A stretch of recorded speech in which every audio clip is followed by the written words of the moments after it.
Welcome to LIVEDAF, your online Daf Yomi Shiur.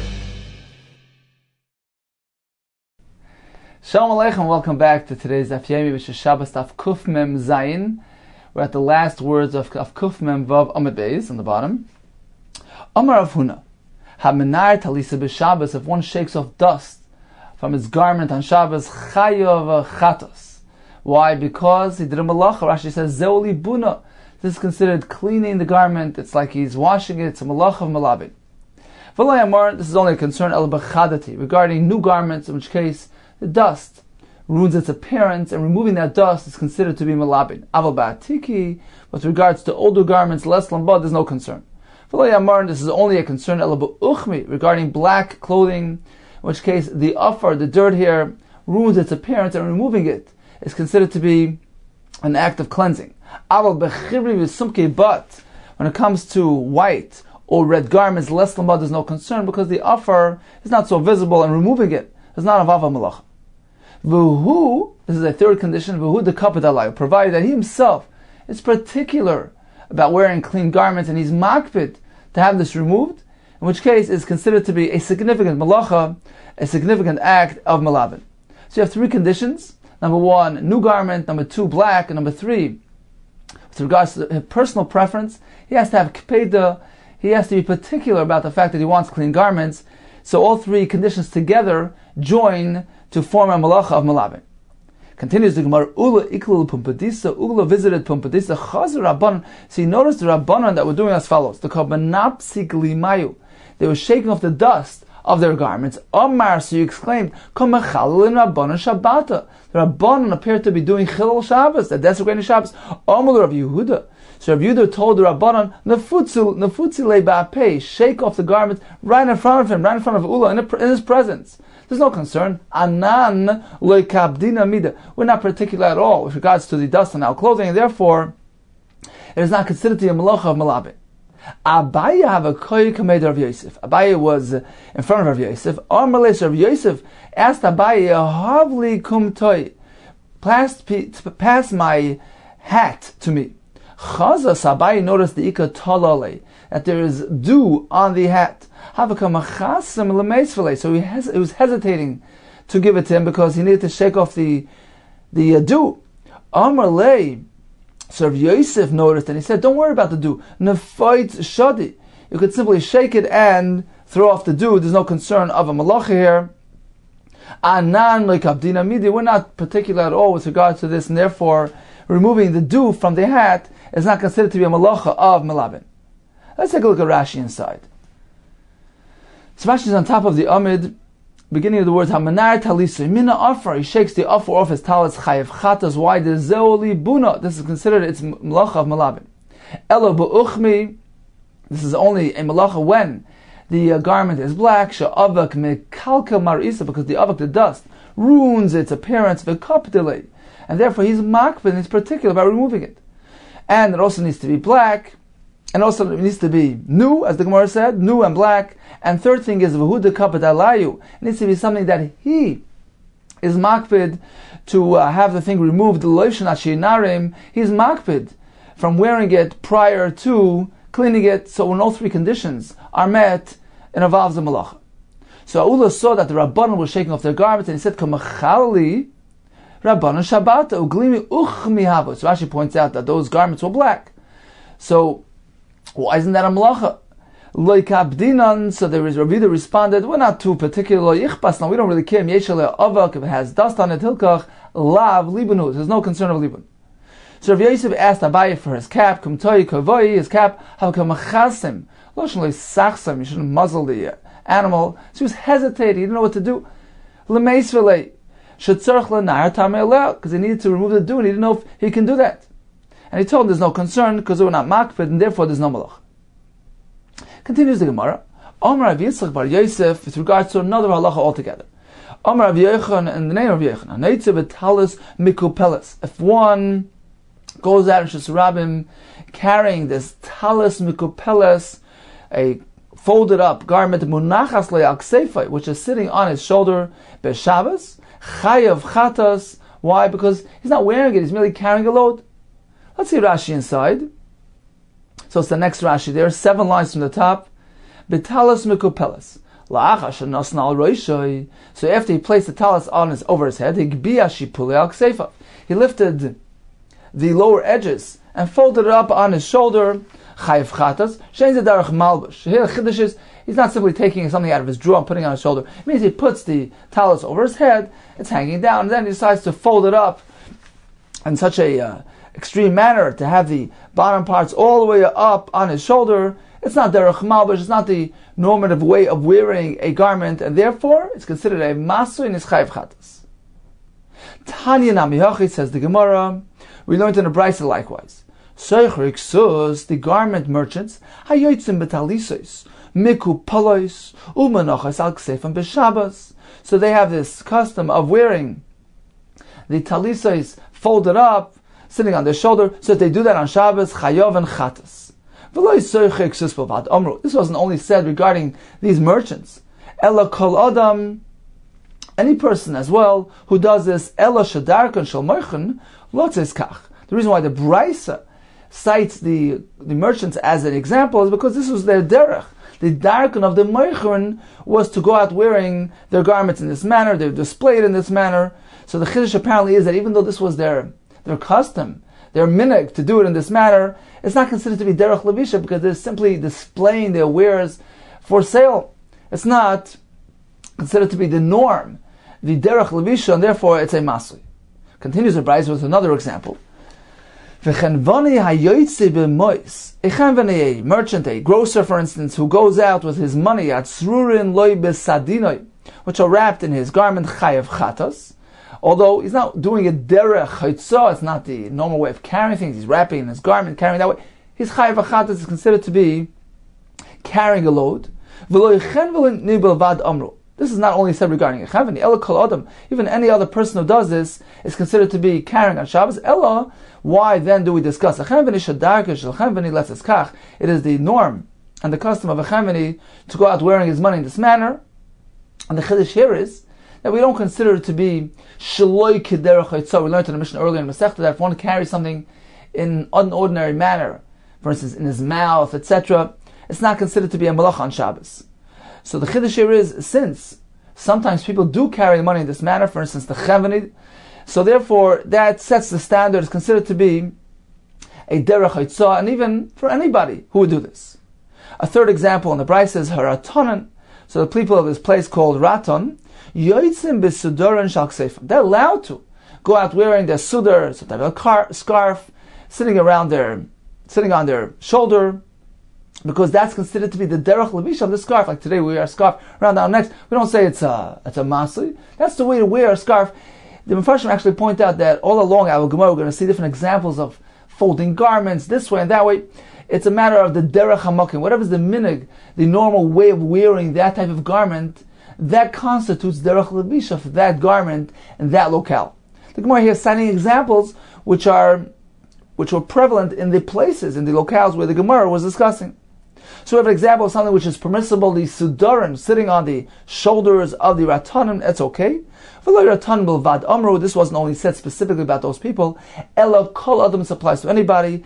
Ella shadark and sharatanim lets us bekach. The reason why we cite them as an example, because it was prevalent for those people to go out carrying the sudar in this manner. Rav Yehuda Masa, there was a story about Hurkanus, with a person named Hurkanus, who was the son, Benoi Shel Rav Lezer ben Hurkanus. He went out wearing the scarf on his shoulders on Shabbos. Ella, but he was extra careful. Ella shenima kruchale betzvay, but he had a strap of this scarf, which was wrapped around his finger. Rashi explains, in order to prevent the scarf from falling down and avoid a situation where he might carry it, so he wrapped it on his finger so it doesn't fly away. When this story was presented before the Chacham Amr, they said, there's no need to do that. Even though a person does not have a strap surrounding his finger, that's okay. There's no concern of carrying. It's considered to be derech levisha. We're not concerned it's going to fall off, that he's going to carry on Shabbos. Dorash Rav Nachman Rav Chizda. So he announced as follows: Mishmei Rav Chizda. The name of Rav Chizda, halacha. One can carry the sudar, wear it in a normal manner, even when there's no nima, there's no strap wrapped around his fingers. Ula iklo lebe'asi barhini. So Ula visited the home of Asi barhini. Bo minei. So they asked him the following question: Ma'u lases marzev b'Shabbos? Can a person make a marzev? So the literal translation of marzev means a gutter, eave trough, a water spout coming from one's roof, for instance. So it was a roundish shaped piece of equipment. Can one wear his clothing in this manner? The Gemara soon will explain. Amar Lucy responded to them, Hachi Amar Rabbi Loi. This is what Rabbi Loi said. Osur lasis marzev b'Shabbos. One cannot do this on Shabbos. Says the Gemara, my marzev. What is this marzev? Amar Rav Zera kisi bavlaisa. The pockets of the people of Bavel. Rashi explains this to mean as follows: they would have these long garments, and they would be masalik bigdei minars. They would lift it off the ground and fold it up, create these ruffles, these pockets, and strap it up with straps. In this way, the shape of the garment maintains it in a certain form, and a certain ruffle, a certain fold is considered to be a tikkun of the beged, and it is asur. Says the Gemara, Rabbi Yirmiyah v'Yosef k'mei Rav Zera. Rabbi Yirmiyah was sitting in front of Rav Zera. Amar lei. So Rabbi Yirmiyah asked Rav Zera, Hachi mai, is this allowed? So he showed him a certain type of style of wearing his clothing. Is this considered to be a marzev? And he said, Amar lei asur. It's asur because, once again, the point here is that it's a tikkun money. He's repairing and fixing the garment by maintaining a certain shape, a certain fold, a certain way of ruffling it. So he said it's asur. Now he showed him a different style of wearing the garment. Is this okay? Amar lei asur. Amar Papa, let me give you a formula. Hold on to this formula, biyotcha, in your hands, meaning this is the principle which determines. If his mind, if his das, if the manner in which he's folding up his garment is adata l'chnufi, to gather it together, to fold it, to keep it into a certain shape. Rashi says this shape is meant to stay this way for all time. It's considered to be something kavua, something permanent. Therefore, it's asur, it's being masakin the beged. Called the shari. If he's merely gathering it in a manner which is meant to enhance his appearance, it's not something which is meant to stay that way permanently. He's not fixing up the shape or creating these folds. In this case, it's perfectly permissible. So he would do as follows: Misna bet sadina hava. He would be misna. He would enhance his appearance by folding up and shaping and wearing his garment in a certain manner, without any kavana, any intention of forming folds and ruffles and enhancing the actual beged itself. He masakin the beged. It was merely a temporary a style of wearing his clothing, lisnois, to enhance his appearance. Now Tosfos actually learns the Gemara in a different manner. He says we're discussing the halacha of haitzah, just like the Gemara before discussed, a person who goes out wearing a folded talis, he's doing a haitzah because he's carrying a load. It's not considered derech levisha. So Tosfos learns this Gemara as well regarding marzev in the context of a malacha of haitzah. He says it depends on how seriously he's folding up the beged. If he's doing it very extensively, he's folding it up, he says, on one side, so that he's gathering it all on one side, like when we put our talis in the morning, so we wrap the whole beged all our head, and we turn the whole beged over to one side. So that's called derech masi. Tosfos says he's doing it so that he could walk quickly, so it doesn't inhibit his walking. That's considered to be a masi. But if he's merely gathering it slightly in a way which is merely trying to enhance his appearance, then that's okay. Continues the Gemara, Ki Asr of Dimi came. Omar, he said, Pamachas Yotz Rebbe L'Sada. There was once a story, Rebbe went out to the Sada, V'hoyushneit Sidei Talisoi, Menachan Al Ksefoi. So both sides of his garment were situated placed on his shoulder. So for instance, like the talis we wear for davening, which was hanging all the way down, and he simply folded the sides over to his shoulder the way we do by davening, and the front and the back were actually hanging down. So it was only a slight fold. Amar Lafanav. So you were in this manner. Amar Lafanav Rabbi Yeshua ben Zirus. So this person, Yeshua ben Zirus, challenged him. Yeshua ben Zirus, who was Ben Chomev Shor Meir, the son of the father-in-law of Rav Meir. So he challenged Rebbe And he said, Bazula chiev Rameir chatas. How could you wear the garment in this manner? Didn't Rameir hold a person liable for chatas when he wears the beggar in this manner? It's considered to be carrying a load. Amar lei, so Rebbe responded, really? To this extent, it's merely a slight fold. Only the sides are gathered up. Diktek Rebbe Meir at Kan. Rebbe was so particular even to this extent? Okay. Shilsha Rebbe Talisa, so you unfurled it and he let it down. Kyasa Ravin, when Ravin came, he had a different version of the story. Amar, he said, the person who challenged Rebbe was actually a different person. Lo Yeshua ben Zirus Hava. It wasn't a person with that name. Elo Yeshua ben Kupusoi Haya. Actually, that was his name. And he was Chosnesh Rebbe Kiva, the father of Rebbe Kiva. Amar, and he told Rebbe, Bezul Rechiv, Rebbe Kiva Chatos? Didn't Rebbe Kiva hold a person liable for Chatos when he wears his garment in this manner? Amar Loi. So Rebbe responded, really? Diktek Rebbe Kiva Atkan? Rebbe Kiva was so medactic, was so particular, even to such extent, he regarded it as a masoi. Okay, Shulsha Rebbe Talisa, Rebbe unfurled and lowered down his garment. Ki Asa, Rav Shmuel Bar Yehuda. When Rav Shmuel Bar Yehuda came, he had a different version of events. He actually said that Rebbe wasn't wearing his talis in this manner, but he said as follows, Amar, he said what happened was Nishal Itmar, he was actually asked the halacha. So it wasn't something which he was doing, but somebody asked him. So he was asked regarding wearing the talis in this manner, can one wear it with this slight fold? And he wanted to be motivated, he wanted to allow it, and this person who was there challenged him and quoted either Rebbe Kiva or Rebbe Meir that this is considered to be a load and not derech malbush, and Rebbe acquiesced. So in summary, we learned several halachas. If one shakes his garment from its dust, his chayav chatas provided we meet three conditions. It's a new garment, black, and he is makpid on it. Regarding wearing a talis mekupelis, which is folded up, gathered up onto his shoulders, that's called a masoi and his chayav chatas. Regarding wearing a sudur al kseifa, a scarf on his shoulder, that's considered to be derech malbush, that's okay.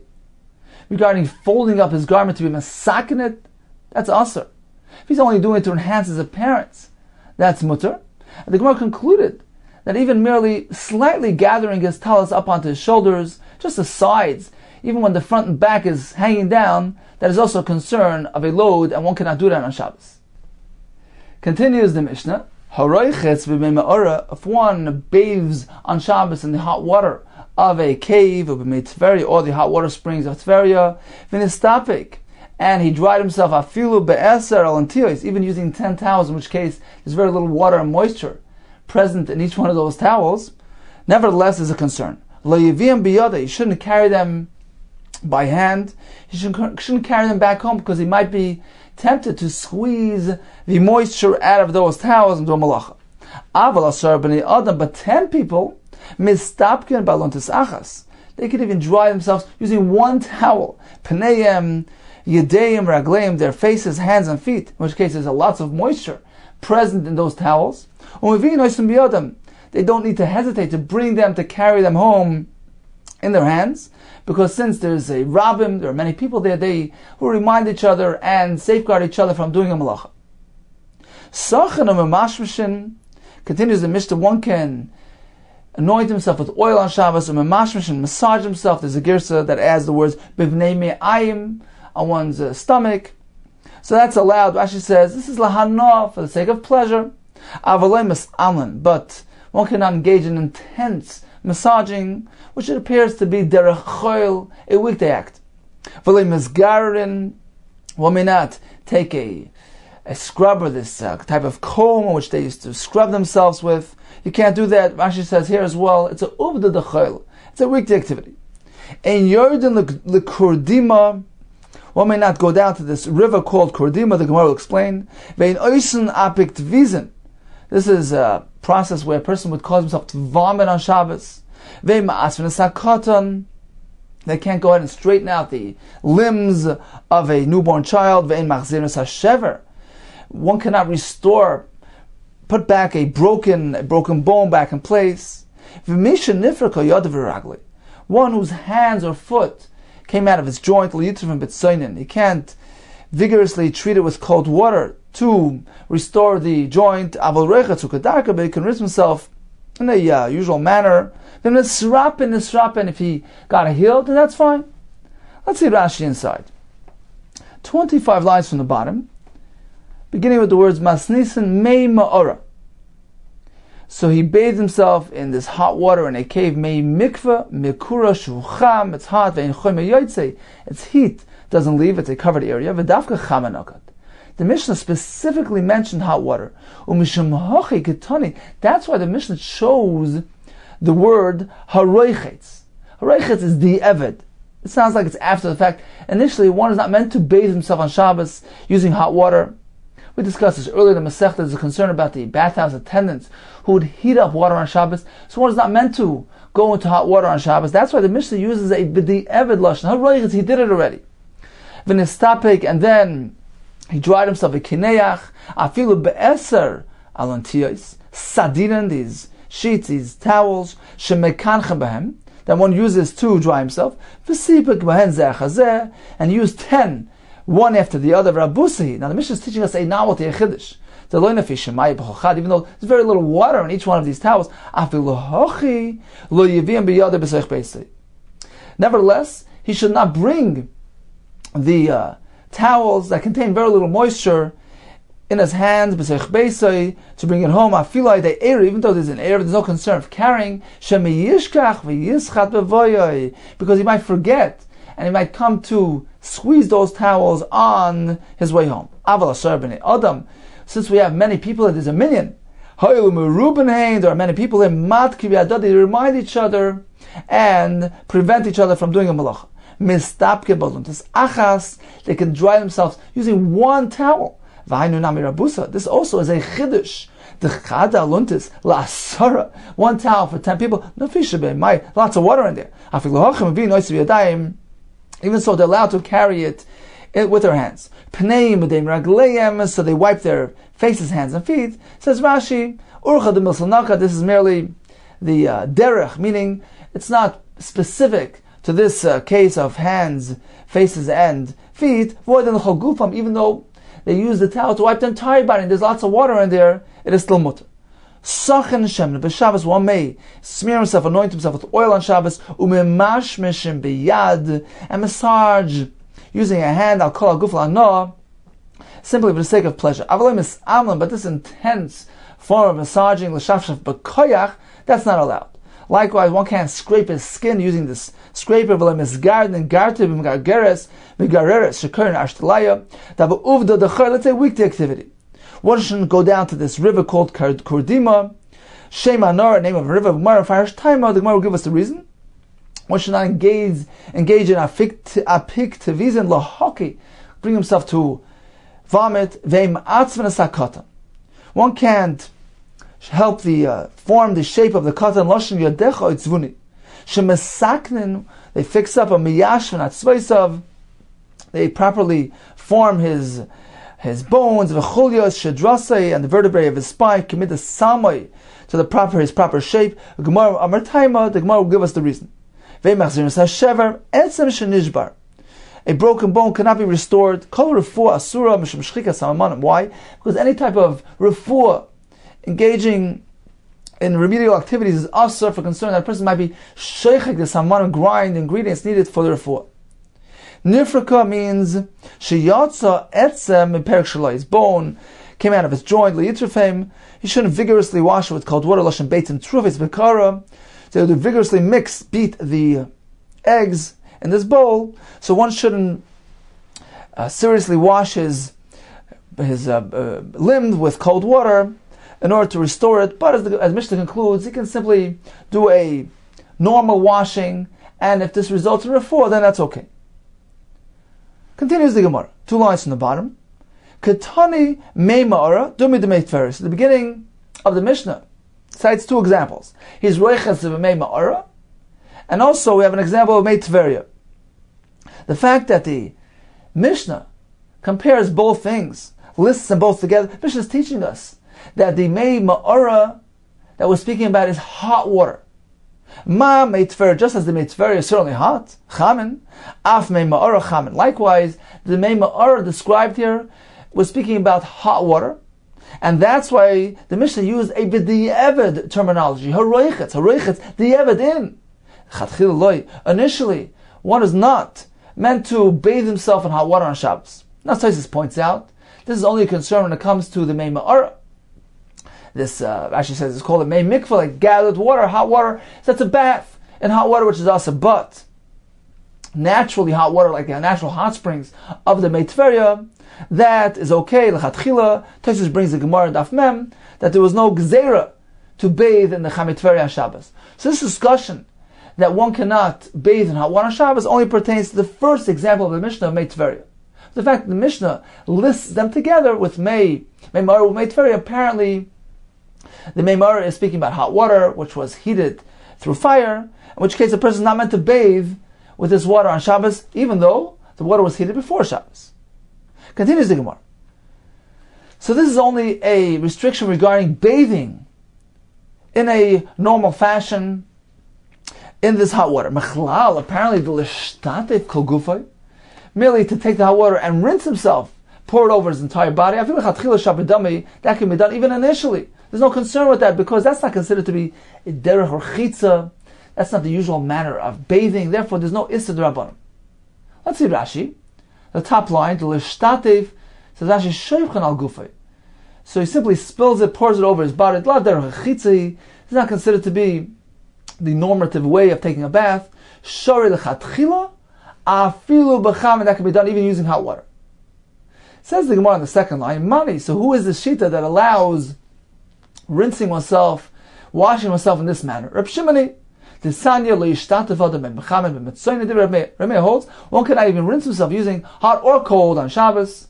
Now even cold, the Parshim explained because I believe it's Tosfos earlier that it was the derech to bathe was hot and it was cold. It was a whole procedure in the olden days. So even using cold water appears like one of the phases of taking a bath. If the Chachamim prohibited even tzoinin.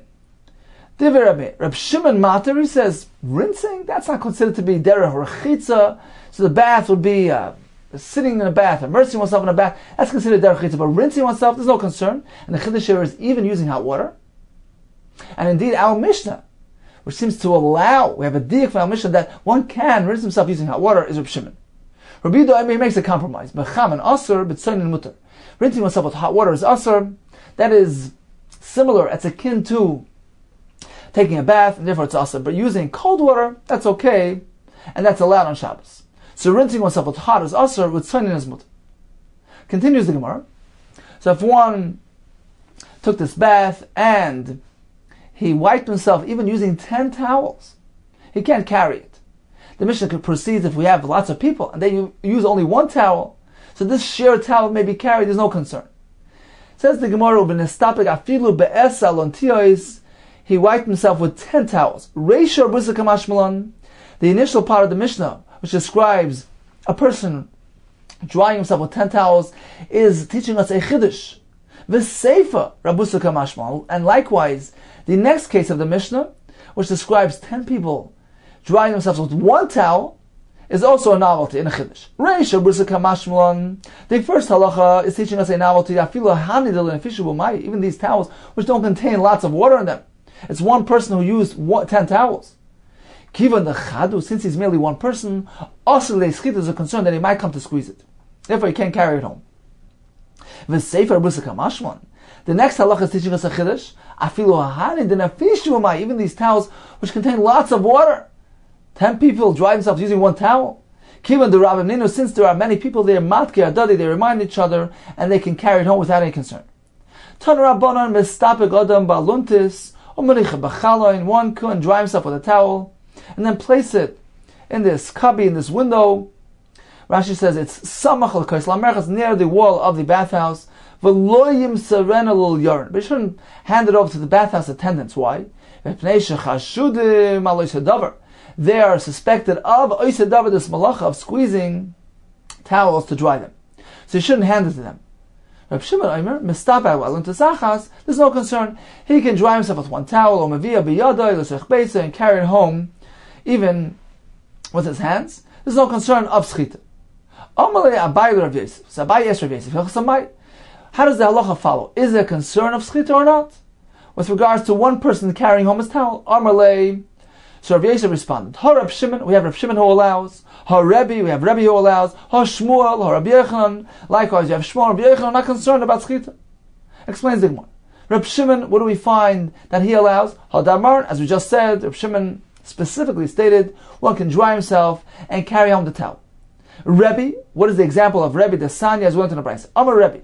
Made in Torah, of Shimon B'Tekoya, when we were learning Torah by Rab Shimon in the town of Tekoya, this is what we used to do. Hayumalin Shemen, we used to bring the oil of Aluntis.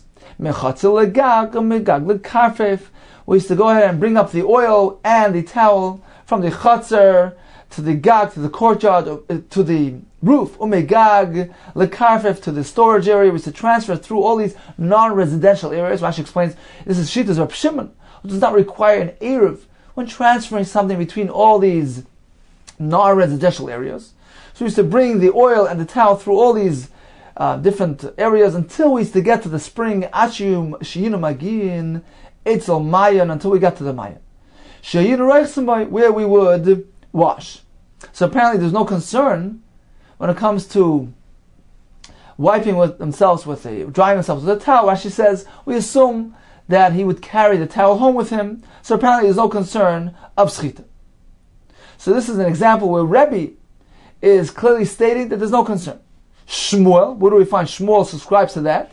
One can dry himself with this towel and carry it home. Rabbi Yochanan, where do we find that he adopted a lenient approach to Rav Chiba Abba Rav Yochanan halacha? Mestapek Ada Baluntis. One can dry himself with this towel and carry it home with him.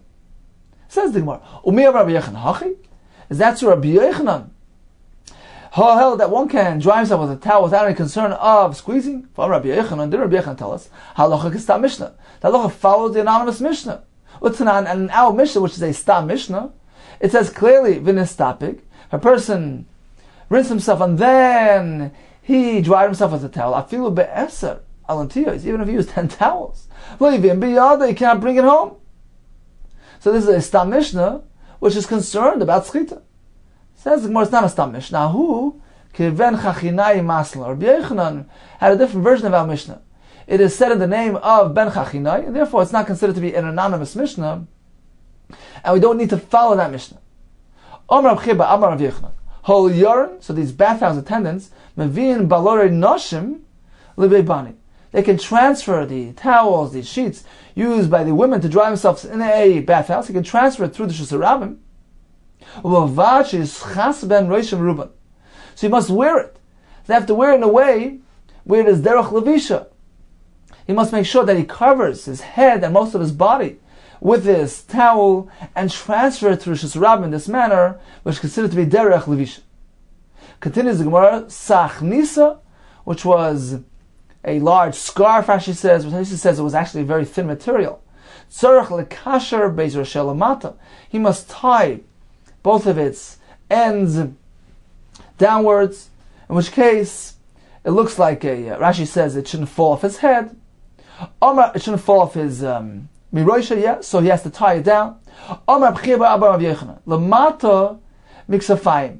So you must tie the scarf below shoulder level, in which case it appears that the svara here is that it shouldn't look like a load. It should look like a malbush. Amalu Rava levnei mechayza. So Rava instructed the people of Mechayza, who were responsible for supplying the troops with their garments. So how they meant to transfer the clothing on Shabbos to the troops? When you bring over, you transfer the mani, the garments, to the troops. You should let them down lower than your shoulders. You should have them hang down lower than shoulders, so that it looks like a garment and does not look like a masui. Continues the Gemara, Sachanam and mashmashin. One may anoint himself with oil and lightly massage oneself. Tanaraban, Sachanam and mashmashin b'ayim b'Shabbos.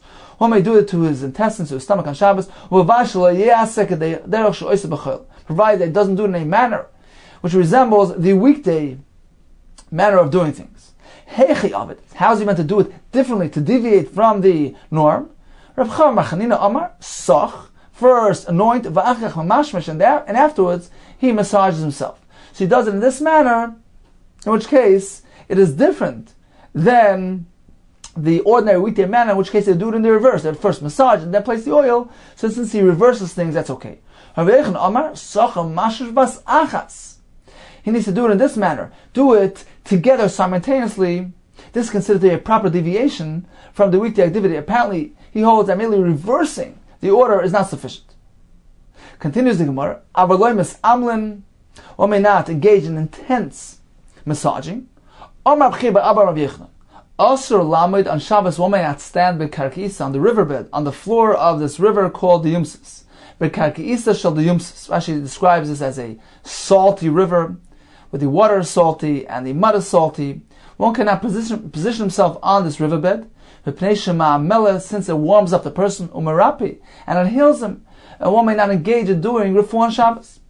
Amar Vidamarab, called Yomer shall the Yumsis, entire period of time in which this river is effective, has that therapeutic effect on the person, is only a short time, Esrim ve'echad yom, for 21 days in a year. Now, at which point of the year do the 21 days fall out on? Va'atzeres min haminyan. Shavuos is one of those 21 days. Now, which direction? Do the 21 days end at Shavuos, or do they begin on Shavuos? Iboilus, they asked, Atzeres lahagisa. So lahagisa is Shavuos meant to be on this side of the 21 or on the other side? Tashma, let's bring a right on Shmuel said, Shmuel was a medical expert, so he made the following statement. Kula shikyani, all these different drinks that one drinks for their therapeutic value, midivcha v'adatzar tamalu, they are effective during this window between divcha, which is Pesach, v'adatzar until Shavuos.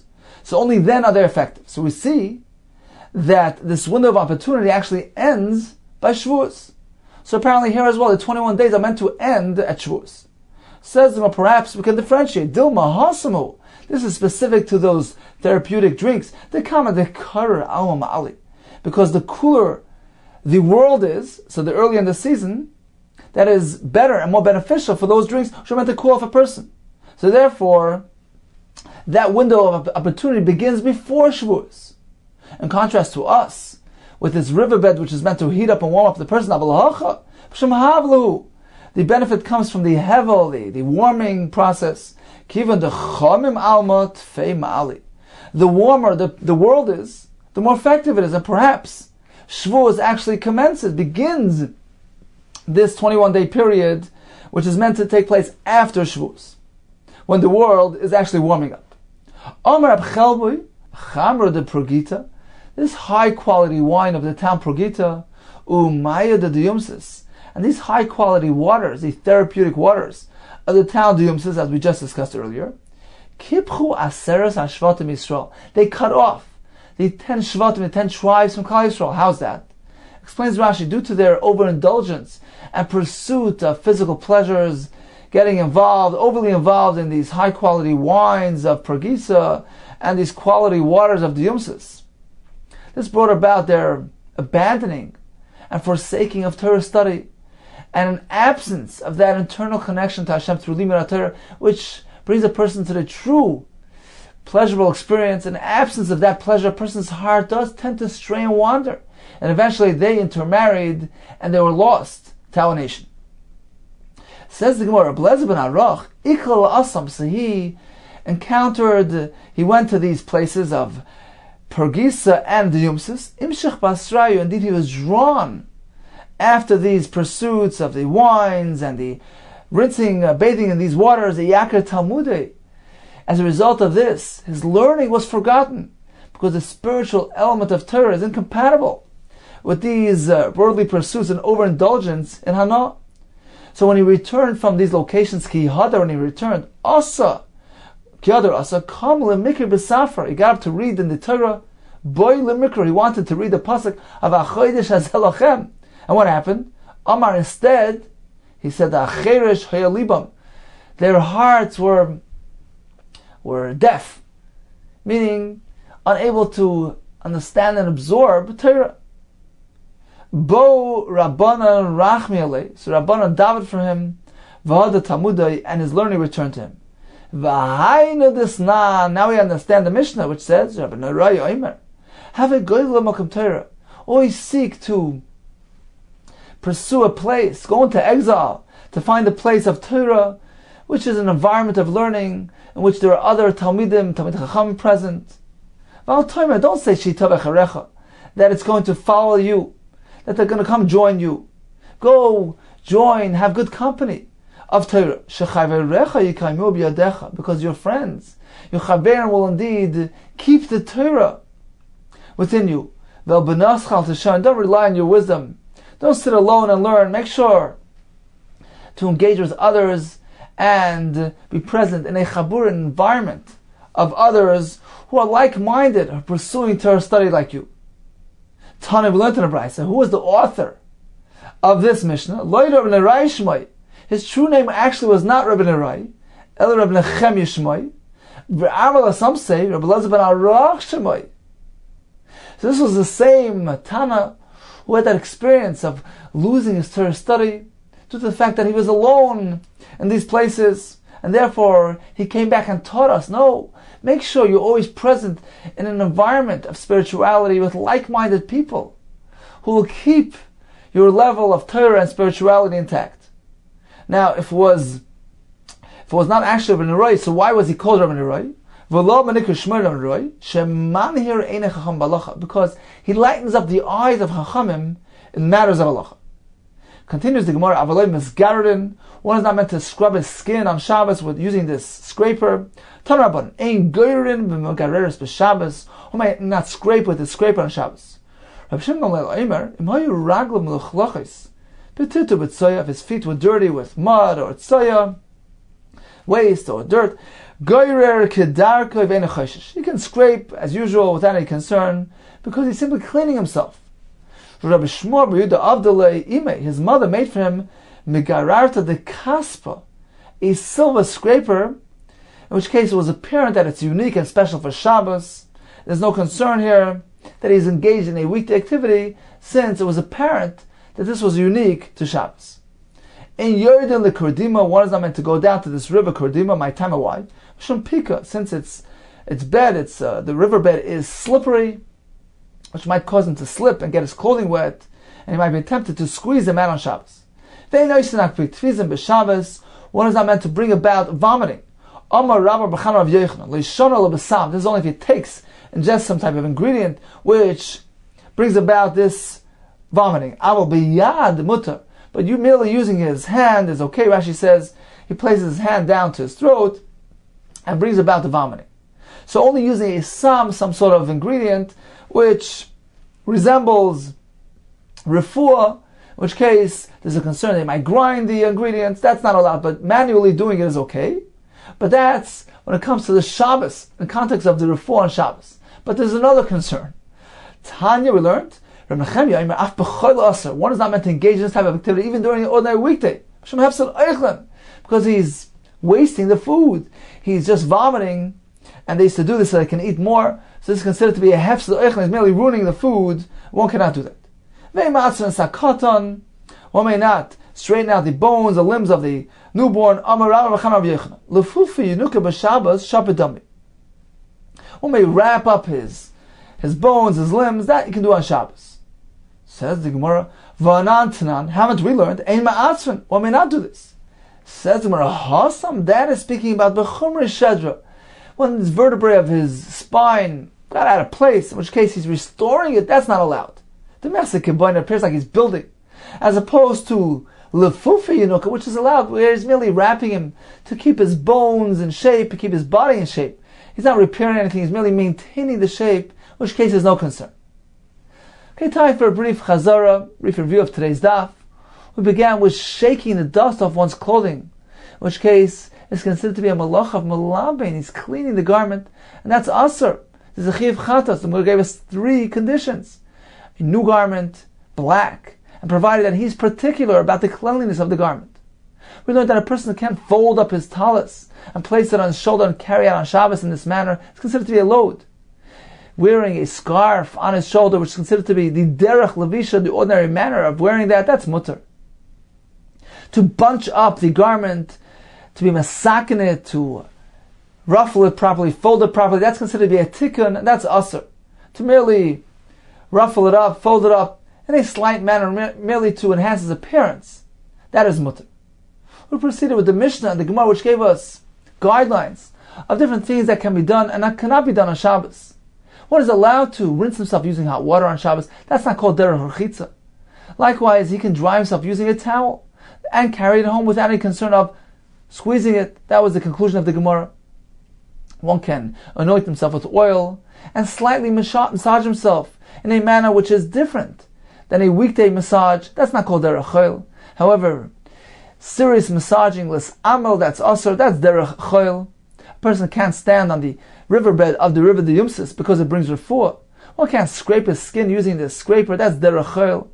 But the Gemara told us regarding Rav Shmuel Bar Yehuda that his mother prepared a silver one, a silver scraper, in which case it was designated for Shabbos, and there was no concern. One can't go to the riverbed of Kordima because he might slip there, and his clothing might get wet and he will come to squeeze them. One can bring himself to vomit on Shabbos using some sort of ingredient, but can't do it manually. The Gemara concluded that even during the weekday, one shouldn't do this because he's ruining the food. And regarding restoring the bones of a katan, that's not allowed because it looks like baina. But merely to wrap him, to maintain his form, that is mutter.